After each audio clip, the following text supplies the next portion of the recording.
masih yang membuat satu hal yang mau kita sampaikan bahwa terkadang manusia sangat takut untuk mati. Ada satu yang perlu kita pikirkan dalam hidup ini. Kalau kematian itu katakanlah seperti sekarang, kalau kita masuk kepada firman Tuhan dikatakan bahwa walaupun 1000 lebah di sisimu, 10.000 lebah di sebelah kananmu, tetapi engkau dilindungi oleh Tuhan. Nah, pertanyaan, kalau katakanlah yang berubah itu salah satu juga di antara kita, apakah itu sudah membuat kita menjadi tidak mempunyai kerajaan Allah? Saya rasa tidak. Saya rasa tidak. Karena apa? Karena itu kematian hanya di dalam tubuh. Kematian di dalam roh untuk hidup selama-lamanya, bukan itu yang menjadi solusinya. Tetapi kita yakin dan percaya bahwa kita pasti mempunyai banyak permintaan kepada Tuhan. Mungkin karena waktu, mungkin ada memang kematian ini terkadang memang ada orang yang menginginkan kematian, ada orang juga yang ingin sudah mati, tetapi latar belakang yang berbeda-beda. Ada orang senang mati, sudah barang pasti ada. Oleh karena apa? Oleh karena mungkin sudah umurnya tua, sudah sakit-sakitan, tidak ada lagi waktu dan kesempatan. Ia jelas pasti sudah hidup kembali sehat seperti mudanya, tak bisa lagi karena waktu itu berjalan sampai akhirnya. Ada juga orang yang tidak lagi tenang pikirannya, sehingga oleh karena kalutnya pikirannya, sehingga dia mengambil keputusan supaya lebih cepat mati. Dan ada juga orang yang menginginkan hal-hal lain yang muncul di sana. Tapi karena firman Tuhan juga mengatakan, ya karena masalah kematian secara tubuh itu memang secara manusia sulit untuk kita terima. Tetapi Yesus mengatakan ketika ada perempuan yang sakit itu dikatakan imanmu diselamatkan, katanya, padahal murid-muridnya ataupun bangsa itu menginginkan supaya dia disembuhkan, kan? Supaya dia disembuhkan, itu keinginan murid-murid dan juga bangsa yang mengikut dia. Tapi Yesus menjawab hal yang lain, imanmu diselamatkan oleh karena dia percaya. Itu yang utama, bukan kesembuhan. Itu hal kedua, karena yang utama adalah kehidupan yang kekal. Itu yang utama, kehidupan yang kekal. Jadi sama seperti, katakanlah seperti banyak juga rasul-rasul ataupun nabi-nabi yang dahulu, bahkan sampai Petrus sendiri ketika dia matinya adalah dihukum gantung, bahkan sampai kepalanya ke bawah digantung, kakinya ke atas. Oleh karena apa? Oleh karena bangsa itu mengatakan bahwa Petrus itu adalah sudah menjadi orang tersesat, sehingga dia sendiri yang minta. Karena apa? Kenapa kepalanya sampai ke bawah? Dia minta. Kenapa dia minta? Karena sudah dia memang percaya dan yakin bahwa kematian secara tubuh tidaklah membuat dia menjadi tidak bersama-sama dengan Tuhan. Karena dia yakin mati pun tubuh saya ini, saya masih hidup dengan bersama dengan Yesus dalam kerajaan surga. Dia yakin dan percaya karena dia telah buktikan, dia telah saksikan bahwa Yesus itu adalah Tuhan. Adakah manusia mau memberikan hidupnya seperti itu kalau dia tidak bisa menyaksikan secara mata kepalanya sendiri? Kalau kata-kata orang terkadang memang manusia takut untuk disiksa, dihina oleh karena menyaksikan sesuatu yang dia tidak lihat. Maka Petrus bersaksi bahwa dia melihat perbuatan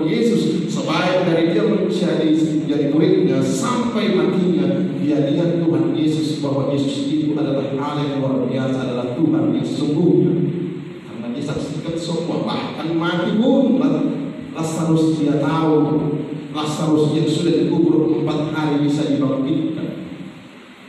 Allah yang luar biasa. Maka ia benar, sama seperti ini. Kalau saya secara pribadi memang menyikapi masalah sama seperti ini keadaan kita, kalau bisa kita biarlah, oleh karena situasi membuat kita mencari hal yang seperti ini. Maksud saya jangan kita takut kepada corona itu, tapi kita harus takut kepada aturan itu saja sebetulnya. Karena kalau corona ini, kalau menurut saya tidak bisa menjaganya, mengantisipasinya sama dengan setan. Kalau setan kita tahu, setan itu tidak tahu kita keberadaannya di mana. Corona itu pun kita tahu, kita tidak tahu keberadaannya di mana.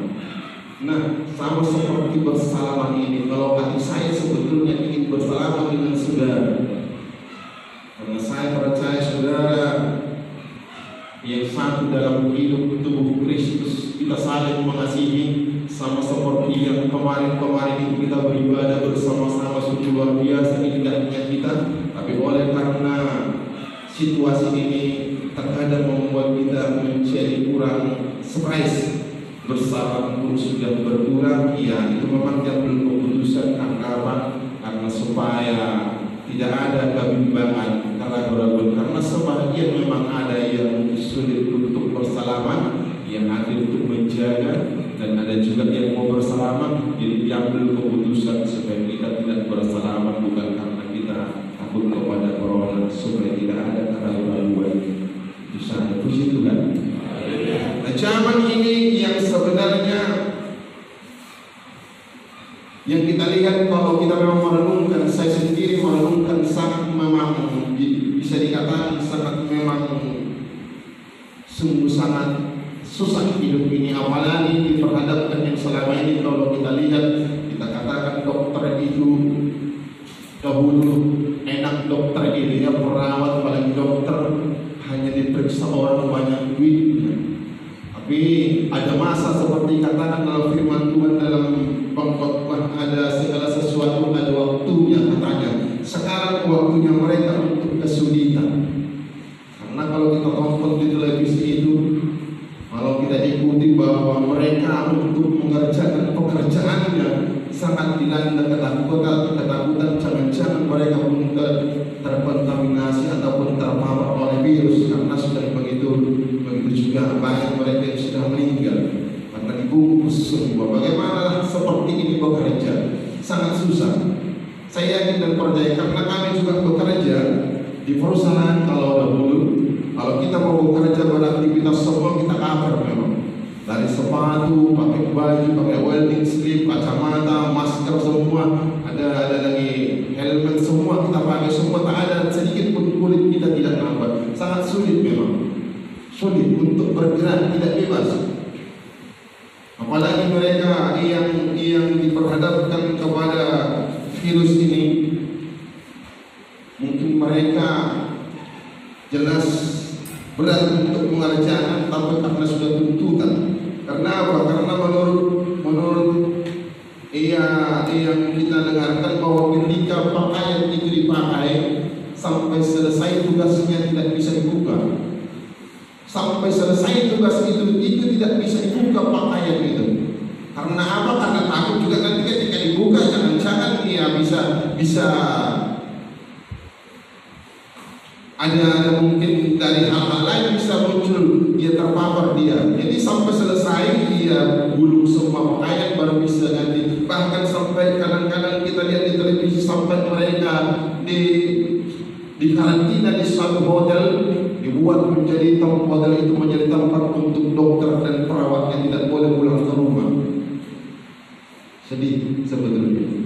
Yang dahulu mereka senang hanya masuk bersalaman, tadi periksa obat, diobati semua, pulang ke rumah dengan begitu. Sekarang diperhadapkan. Nah, itulah seperti firman Tuhan bahwa segala berlalu, ada waktu untuk pahit, ada waktu untuk manis, semua pasti mengalami. Karena zaman ini, apalagi kita lihat sekarang, saya pun berpikir kalau saya lihat banyak orang tidak lagi beribadah kepada Tuhan. Oleh karena situasi ini, kalau saya pikir-pikir sampai kapan ini Tuhan, saya pikir, karena yang jelasnya ketika orang tidak beribadah kepada Tuhan, sudah barang pasti imannya akan lambat laun menjadi tidak dekat lagi kepada Tuhan. Barang pasti. Karena apa? Karena seperti itu dahulu ada zaman ini kan sudah 4 zaman sekarang ini. Manusia sudah hidup dalam 4 zaman, dalam aturan dan peraturan apapun kehidupan ini. Satu ketika Adam diciptakan, bahwa sampai kepada Nuh tidak ada hukum yang berlaku di sana. Di sana hanya ada peraturan, di sana hanya ada atau disampaikan Tuhan dahulu kepada mereka, kepada Adam, supaya disampaikan kepada keturunan, supaya mereka percaya kepada Tuhan. Ada Tuhan yang menciptakan langit dan bumi, supaya setiap hidup mereka persembahkan kepada Tuhan. Tetapi oleh karena tidak ada tatanan ibadah seperti ini, maka hari-harinya hanya mencari hidup masing-masing, terus mencari kesenangan. Nah, sehingga Tuhan ia menyesal menciptakan manusia, sehingga manusia itu dihanguskan semua lewat air bah. Selesai. Maka ketika air bah itu selesai, Tuhan di sanalah satu zaman. Nah, habis itu ketika masuk kepada zaman Nuh, bahkan ketika sampai kepada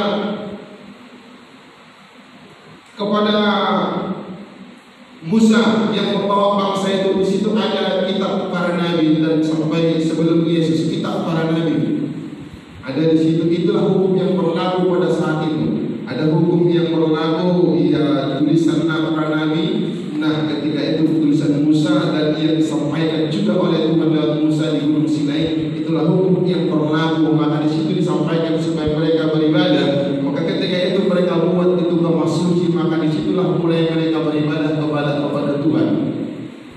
Mereka beribadah kepada Tuhan. Nah, hukum di situ berlaku untuk zaman di situ. Tetapi ketika sudah dari sampai kepada Yesus lahir, Musa sampai kepada Yesus, ada 3 zaman. Dan sesudah Yesus sampai sekarang berlaku hukum yang daripada Yesus, hukum percaya kepada Yesus. Karena hukum yang pertama itu, adakah itu menjadi hilang? Tidak juga. Itu pasti juga berlaku hukum Taurat. Tetapi ditambah lagi supaya manusia yang ada dalam bumi ini percaya kepada Yesus. Maka zaman Abraham di situ sebelum Musa ada di situ. Sebelum Musa memang zamannya belum ada di situ hukum yang disampaikan oleh Tuhan kepada Musa di Bukit Sinai. Di sana hanya percaya seperti pada waktu penciptaan Adam. Di sana masih ada orang yang percaya kepada Tuhan, itu Abraham. Pada waktu Abraham, hukum Taurat belum ada, kitab para nabi juga itu belum ada. Tapi masih ada orang yang percaya. Nah, zaman seperti itu tidak ada di sana beribadah. Nah, di sana ada banyak manusia yang tidak lagi mau bersekutu dengan Tuhan karena sudah mencari kesenangan sendiri. Sama seperti sekarang, kalau tidak ada ibadah lagi, sebarang pasti manusia sudah terlena hidup dengan santai di rumah masing-masing, mencari kegiatan kesana kemari, mencari kesenangan sendiri. Oleh karena itulah Tuhan memberikan kepada Musa supaya dibuatkan dahulu kemah suci, supaya bangsa itu tidak melupakan Tuhan, supaya bangsa itu tetap beribadah kepada Tuhan. Saat ini juga kita menjadi anak Tuhan Yesus Kristus, kita harus beribadah kepada Tuhan supaya kita tetap mendekatkan diri kepada Tuhan. Nah, saya pun serasa kalau tidak ada lagi ibadah ini, ya jelasnya sudah barang pasti makin lama makin pudar iman itu kepada Tuhan. Amu firasa ini Saya tidak yakin saudara di rumah bisa membuat suatu persekutuan dengan istri dan anak setiap minggunya. Ada mungkin sebahagian, ya kita tidak mungkin, tapi sebahagian ada yang asik untuk main HP, nonton televisi, jalan ke sana kemari, atau berdiam di kamar tidur mana kita juga tidak tahu. Tapi oleh karena persekutuan lah selalu mengingatkan kita mendekatkan diri kepada Tuhan. Masa-masa sulit ini sebetulnya kita harus renungkan bahwa peristiwa ini mengingatkan kita sebenarnya apa yang terjadi. Apa yang terjadi tentang corona ini? Karena semua yang terjadi ini pasti Tuhan tahu. Maka Tuhan tidak tertutup. Dia izinkan semua ini datang kepada manusia ini. Kalau Tuhan tidak mengizinkan, pasti ini tidak akan mau melebar sampai kepada peristiwa ini. Karena ini menyangkut masalah dunia ini. Kenapa Tuhan biarkan? Nah, disitulah kita sebetulnya harus merenung. Tuhan mengizinkan perbuatan ini, terjadi peristiwa ini. Nah, di sini kita sebetulnya harus merenung, bukan seperti orang. Karena manusia ini saya lihat sekarang ada banyak sebetulnya manusia orang Kristen sebetulnya yang saya amat tidak peduli dengan Tuhan. Kalau kita bicarakan dengan Tuhan, dia tidak ambil pusing. Itu menurutmu. Menurut saya, karena orang berpandangan berbeda-beda.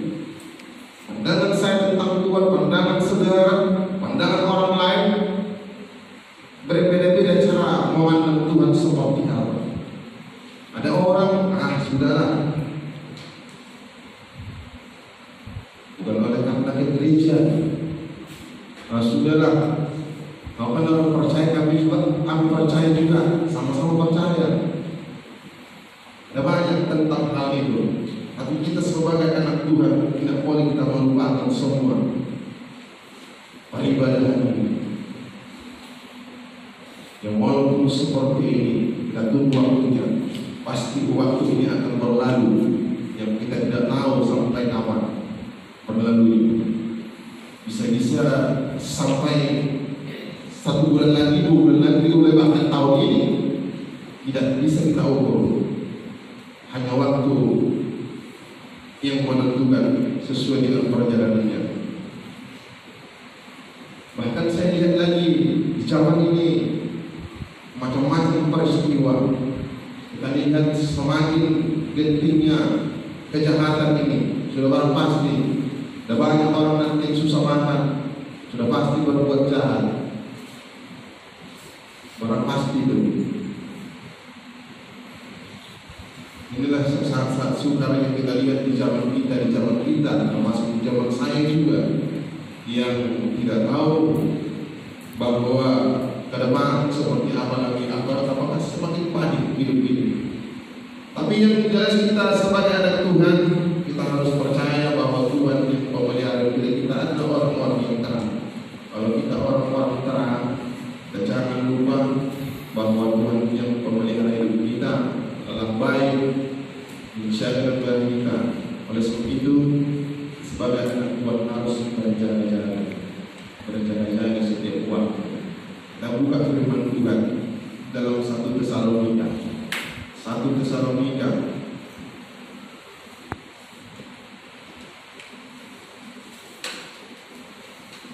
ayat 1 pasal 5 ayat 1 sampai ayat 10.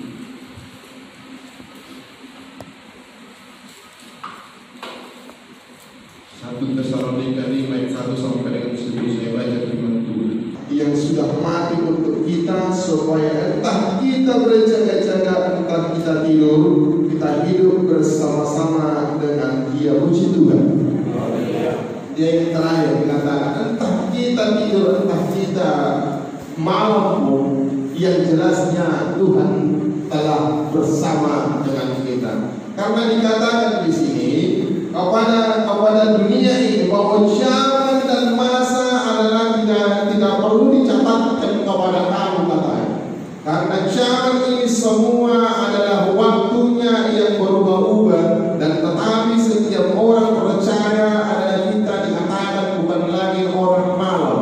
Kita tahu orang yang malam itu. Kalau malam berarti jangan kita bantah, kita juga orang malam sekali. Artinya di sana orang malam adalah orang yang dalam kegelapan.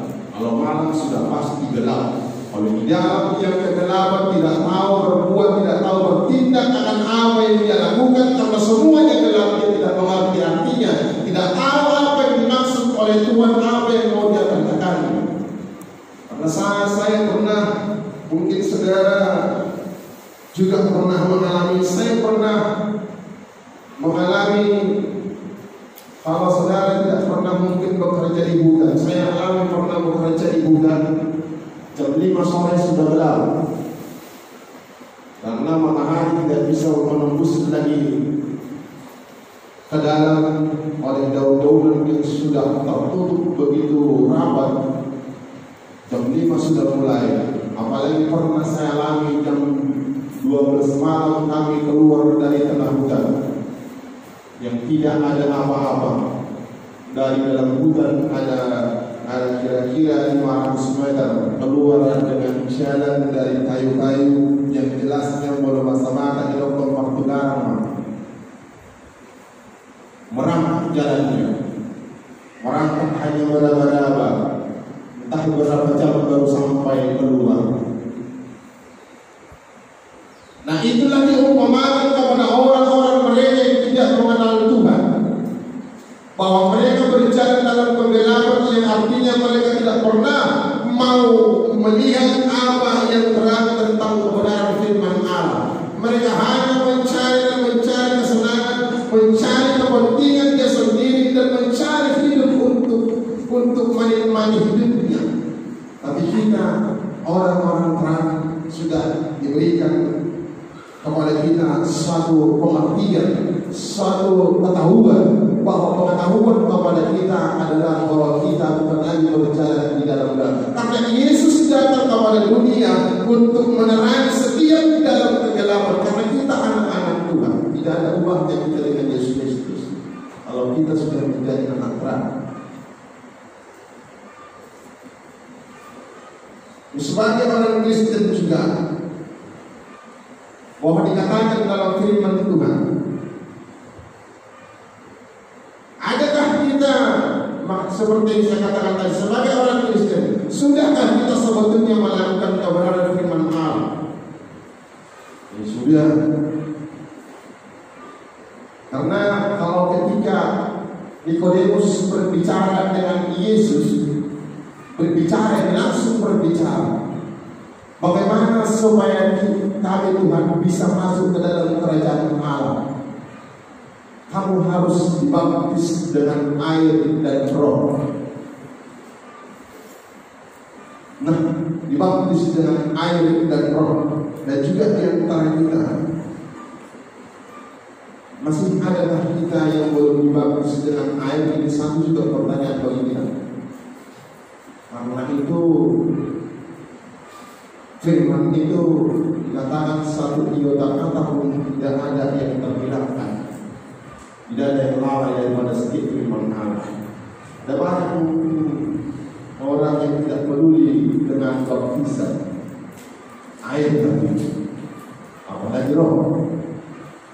Baptisan air itu suatu perbincangan dengan Tuhan.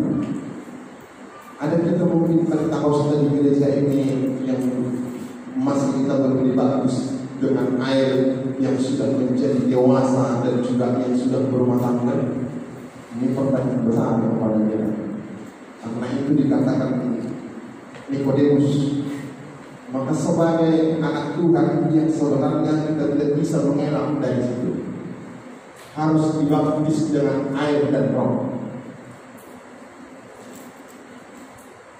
Kalau saudara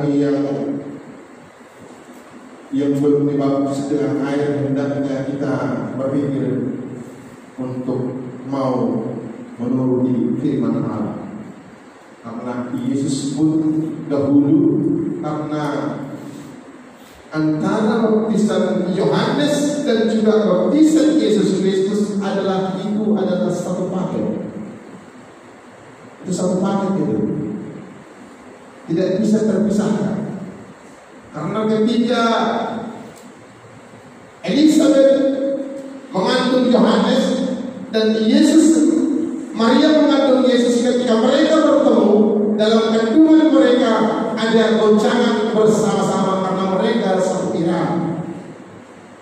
Jadi tidak bisa dipungkiri itu satu paket itu, baptisan air dan juga baptisan roh.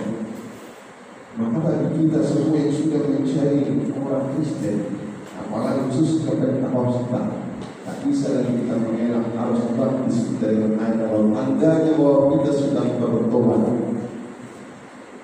Nah, dan juga di sana bagaimana kita melihat bahwa kita telah dibaptis dengan roh. Kalau dikatakan ia sesuai dengan buah, karena dari buahnya kita tahu pohon menyatakan. Nah, oleh sebab itu dikatakan karena kita bukan lagi orang-orang gelap dan bukan orang-orang malam, kita adalah orang-orang terang. Kalau orang-orang terang harus tahu apa yang dia perbuat untuk Tuhan dan juga untuk manusia. Tidak lagi kita boleh bertindak sendiri, tidak boleh lagi kita sesuka hati kita kepada Tuhan, kepada orang. Nah, itu makanya dikatakan karena Allah tidak menetapkan kita untuk ditimpa murka, tetapi untuk beroleh keselamatan oleh Yesus Kristus Tuhan kita. Itulah pahala kita yang sungguh sangat baik. Karena ini dikatakan oleh Rasul Paulus kepada jemaat di Tesalonika. Di Tesalonika itu dahulu sekarang itu menjadi satu kota Tesalonika di Yunani. Itu di sana Rasul Paulus sangat dekat kepada jemaat di Tesalonika sampai dia 2 kali pergi ke sana untuk menjumpai. Karena itulah dia bilang kepada jemaat di Tesalonika, karena mereka lah umat kebahagiaan Rasul Paulus, karena jemaat di Tesalonika itu adalah kebahagiaannya. Itulah buah daripada setiap perbuatan dia untuk memberitakan bahwa Yesus itu adalah Tuhan. Sama seperti kita, inilah buah dari perbuatan Yesus kepada kita. Perbuatan Yesus itu luar biasa sampai kepada kita sampai di bidang ini. Kita tidak bisa boleh hanya setengah-setengah hati mengikut Tuhan. Karena Tuhan itu benar-benar sudah menebus kita. Kita dikatakan sudah lunas dibayar, bukan karena dosa. Jangan kita oleh karena dosa sehingga membuat kita ragu bahwa kita tidak diselamatkan. Semua kita telah diselamatkan. Kalau dosa semua, bahkan dikatakan dalam firman Tuhan, dia datang bukan kepada orang benar, dia datang bukan kepada orang benar, tapi dia datang untuk orang-orang yang berdosa. Alai golongan Tuhan masalah begitu dalam tahun seperti itu. Dikatakan kepada dia, kalau kamu sudah tahu, sama seperti perempuan yang pendarah itu, yang perempuan pelacur itu, tidak ada yang melempari yang mau, karena Yesus mengatakan siapa yang berdosa dia yang melempari. Tapi karena semua orang tidak ada yang paling karena semua orang merasa berdosa, semua pergi. Maka ketika itu Yesus tegar melihat tidak ada manusia di sana. Maka dia hanya melihat si perempuan itu, apa dia katakan? Imanmu menyelamatkan engkau dan janganlah dilakukan yang seperti itu. Munabbi taula. Yang lalu biarlah berlalu, harapan kata jangan bermain kepada Tuhan. Sama seperti yang saya katakan, hendaknya kita selalu beribadah kepada Tuhan. Kalau masih ada waktu seperti ini, kita bersyukur kepada Tuhan boleh mempertemukan Tuhan. Dan tidak tahu nanti suatu perintah daripada pemerintah atau dari siapapun bahwa semua tidak lagi bisa bertemu di rumah ibadah ini. Karena lewat rumah ibadah ini kita benar-benar untuk menunjukkan bahwa kita saling mengasihi, bahwa kita anak-anak Tuhan, bahwa kita semua adalah orang-orang pilihan Allah. Sungguh bersyukur bagi kita waktu yang baik ini oleh Tuhan berikan kepada kita. Nah, dunia ini kesedihan. Ada banyak orang oleh karena suatu ketakutan tidak lagi beribadah. Ada mungkin gereja yang lain, katakanlah mungkin ada yang masih setia berdoa kepada Tuhan. Ibadah sudah ada 2 bulan lebih, barangkali mereka tidak beribadah lagi di gereja. Saya yakin percaya ada banyak orang yang sudah semakin jauh daripada Tuhan. Pasti semakin jauh. Dia nama sama, mereka masa, apa sih mereka nama sama, begitulah hidup.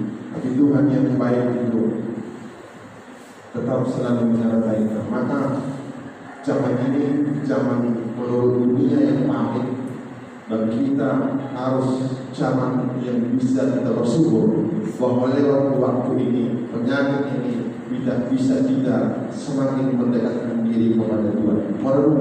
Renungi perbuatannya. Bukan Tuhan tidak tahu, Yesus tahu semuanya. Tapi Bapa yang baik itu selalu memberikan perlindungan kepada kita. Oleh sebab itu, pada siang hari ini, kiranya Tuhan memberkati kita semua. Maka kita selalu berjaga-jaga bahwa kita orang-orang terang. Kalau orang-orang terang, jangan takut. Kita lihat musuh. Kalau dalam terang ada kelihatan musuh, kita menghindar. Ada kelihatan orang-orang yang jahat, kita menghindar. Seperti itu anak-anak terang. Tidak ada lagi yang tersebut. Semua terang di mata kita. Terpuji Tuhan sampai ini. Bagi Dia kemuliaan sampai selama-lamanya. Haleluya. Amin.